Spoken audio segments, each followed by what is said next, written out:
Shalom Bapak Ibu sekalian yang dikasihi Tuhan. Kita kembali bertemu di dalam jam ibadah sektor kita atau pertanyaan sektor pada malam hari ini. Marilah terlebih dahulu kita berdoa. Bapa di surga, Bapa yang baik, kami bersyukur Tuhan sepanjang hari ini Tuhan masih mengasihi kami. Engkau Tuhan hadir selalu dalam kehidupan kami. Apapun yang kami kerjakan satu hari ini Tuhan, boleh kami lalui bersama dengan Engkau. Kini saatnya kami akan mendengarkan firman-Mu. Kiranya Roh Kudus Tuhan menguasai hati dan pikiran kami, agar kami mampu Tuhan menjadi pelaku-pelaku firman-Mu. Terima kasih Bapa. Urapi juga hamba-Mu untuk memberitakannya. Di dalam nama Yesus Kristus kami berdoa dan mengucap syukur. Amin.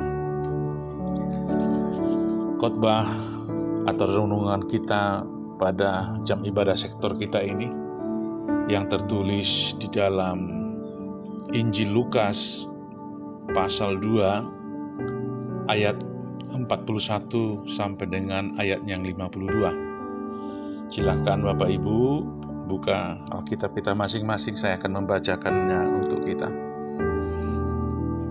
Inilah firman Tuhan. Tiap-tiap tahun orang tua Yesus pergi ke Yerusalem pada hari raya Paskah. Ketika Yesus telah berumur 12 tahun, pergilah mereka ke Yerusalem seperti yang lazim pada hari raya itu.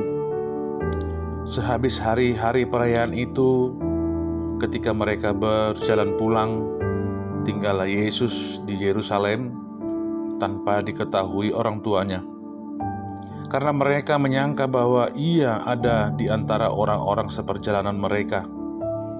Berjalanlah mereka sehari perjalanan jauhnya, lalu mencari dia di antara kaum keluarga dan kenalan mereka. Karena mereka tidak menemukan dia, kembalilah mereka ke Yerusalem sambil terus mencari dia. Sesudah 3 hari mereka menemukan dia dalam bait Allah. Ia sedang duduk di tengah-tengah alim ulama sambil mendengarkan mereka dan mengajukan pertanyaan-pertanyaan kepada mereka.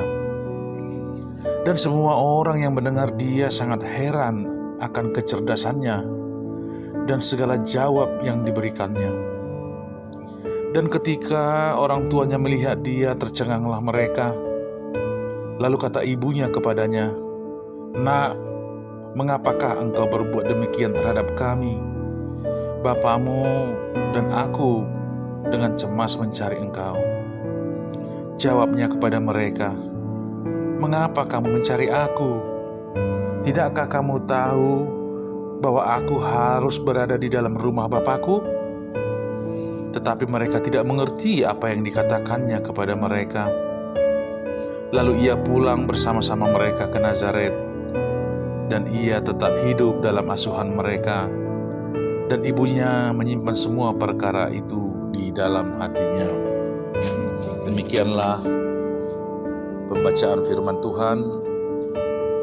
Bapak, Ibu, saudara-saudara yang dikasihi Tuhan kita Yesus Kristus.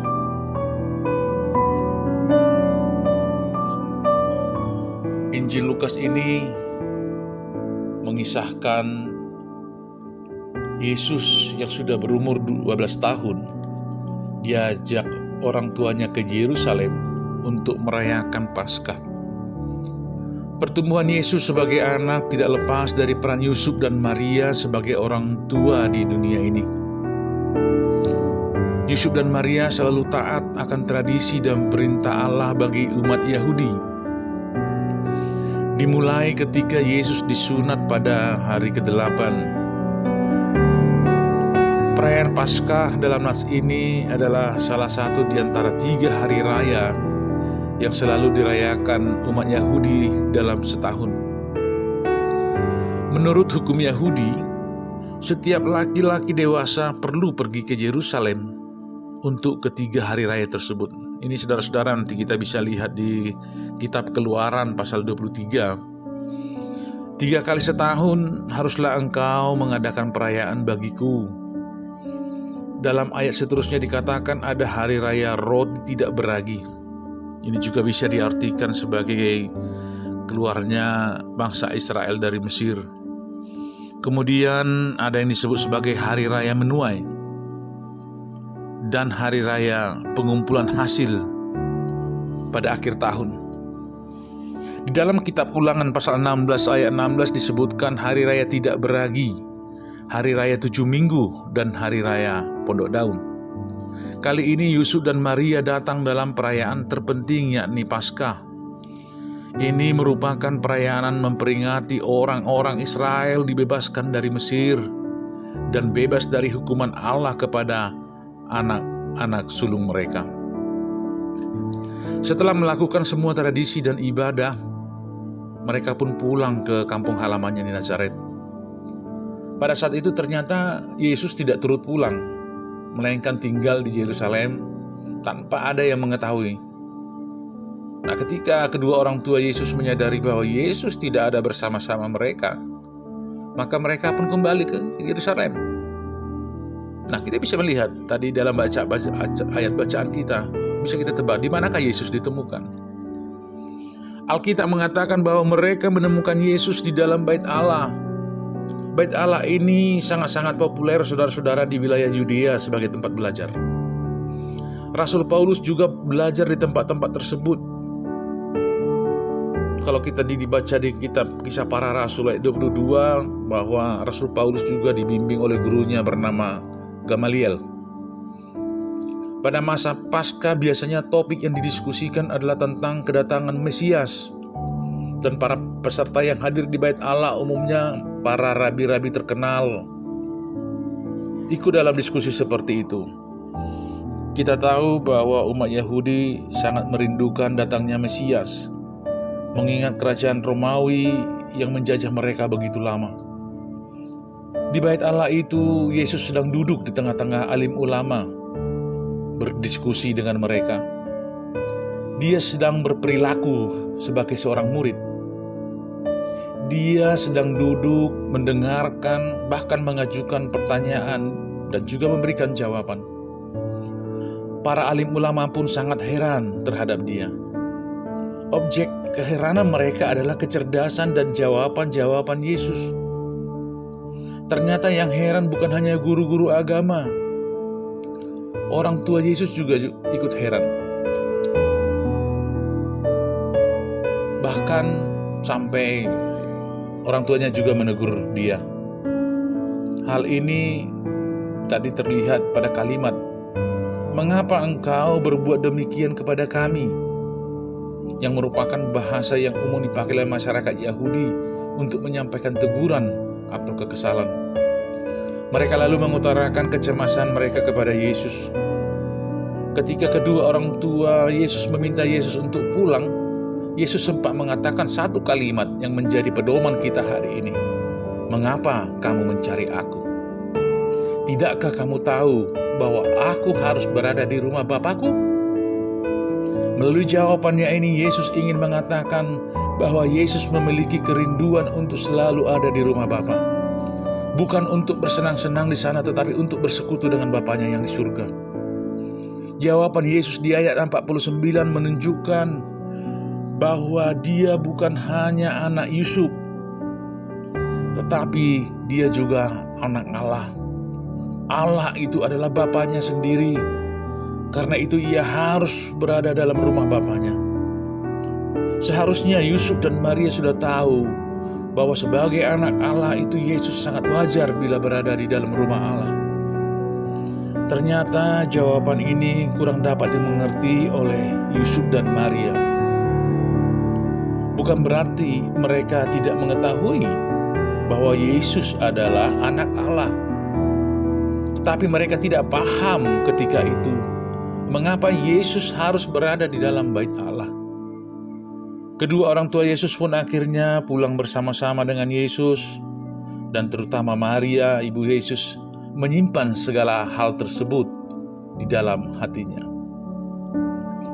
Saudara-saudara yang dikasihi Tuhan Yesus Kristus, kita juga diajarkan tentang pertumbuhan Yesus sebagai anak manusia dan hubungannya dengan Yusuf dan Maria yang merupakan ayah ibunya di dunia ini.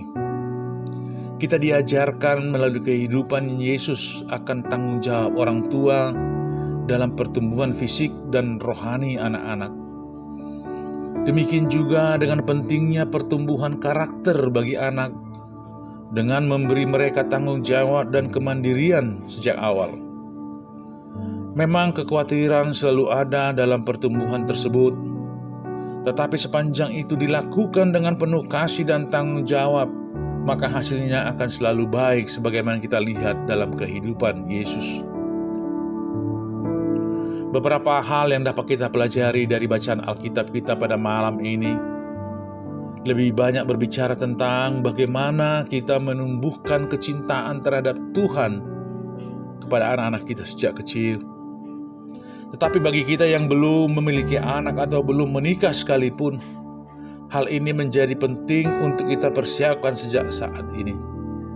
Sehingga ketika nantinya kita memiliki anak, kita sudah memiliki motivasi untuk mendidik anak kita, agar nantinya menjadi orang yang mengasihi Tuhan, lebih dari mengasihi apapun. Dan terlebih kita sendiri juga harus memiliki kecintaan akan rumah Tuhan. Di dalam kitab Mazmur pasal 84 ayat 11 berkata, "Sebab lebih baik satu hari di pelataranmu daripada 1000 hari di tempat lain. Lebih baik berdiri di ambang pintu rumah Allahku daripada diam di kemah-kemah orang fasik." Dan firman Tuhan mengatakan, "Kasihilah Tuhan Allahmu dengan segenap hatimu dan segenap jiwamu dan segenap akal budimu." Sebagai orang Kristen dan dalam pertumbuhan kita maupun anak-anak kita, haruslah menyembah Allah Bapa dan menyatakannya di dalam kehidupan kita. Mari kita saudara-saudara, kita mohonkan Roh Kudus menguasai kita, supaya kita dapat menyatakan ibadah kita kepada Allah Bapa. Dengan demikian, kita bukan hanya dikasihi oleh Allah saja, tetapi juga akan dikasihi oleh manusia.